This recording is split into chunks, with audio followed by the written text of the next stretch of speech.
Hi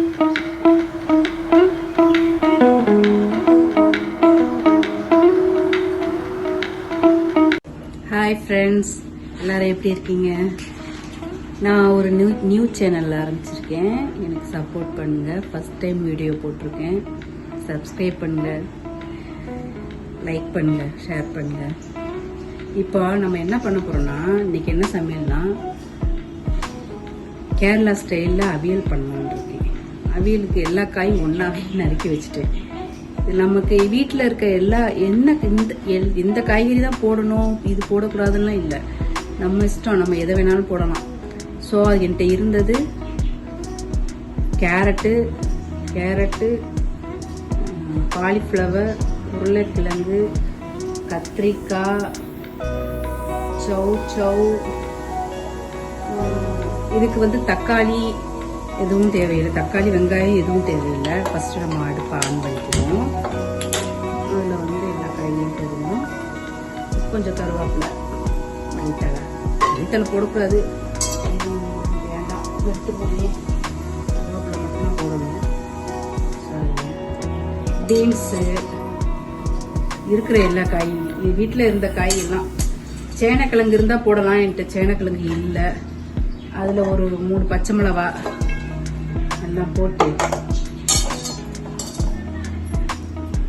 ரொம்ப தண்ணி ஊற்ற வேணாம், 1 டம்ளர் தண்ணி ஊற்றினா போதும்.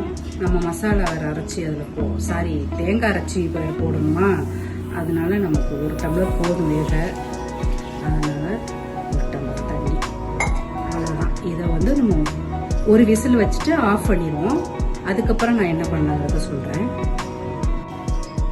ஒரு விசில் வச்சு ஆஃப் பண்ணிட்டேன். குக்கரை ஒரு விசில் ஆஃப் பண்ணிட்டேன்னா, இதுக்கு 1 கப்பு தயிர், தேங்காயும் சீரகமும் இதை நைஸாக அரைச்சிக்கிறோம்.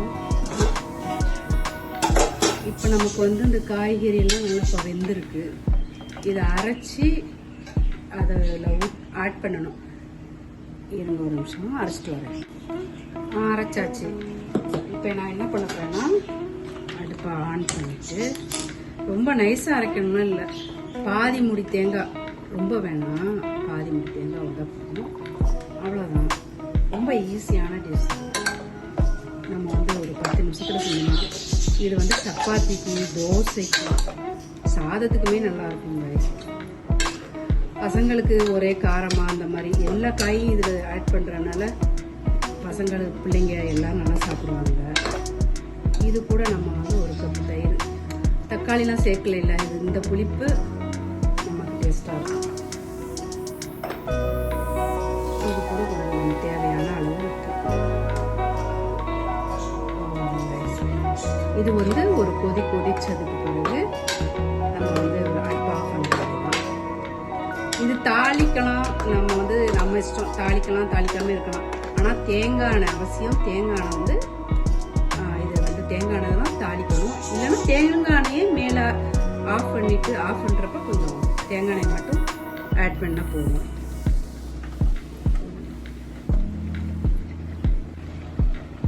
ஓகே ஃப்ரெண்ட்ஸ், இப்போ நம்ம ஒரு ஸ்பூனு அந்த கரண்டியில் தேங்காய் எண்ணெய் மேலே ஆட் பண்ணிக்கலாம். நீங்கள் தாளிக்க கூடனாலும் தாளிச்சிக்கலாம். அதாவது கடுகுளுந்த பருப்பு, கருவேப்பிலை போட்டு தேங்காய் எண்ணெய், மெயினாக தேங்காய் எண்ணெயில் தான் ஆட் பண்ணணும். அவ்வளோதான் ஃப்ரெண்ட்ஸ். திக்காக இருந்தால் தான் சாதத்துக்கு நல்லா இருக்கும். ரொம்ப தனியாக வச்சிருக்கணும். அவ்வளோதான் ஃப்ரெண்ட்ஸ். ரொம்ப ஈஸியான டிஷ்ஷு. இதை நான் பாத்திரத்தில் பவுலில் நான் மாற்றிட்டு நான் காட்டுறேன்.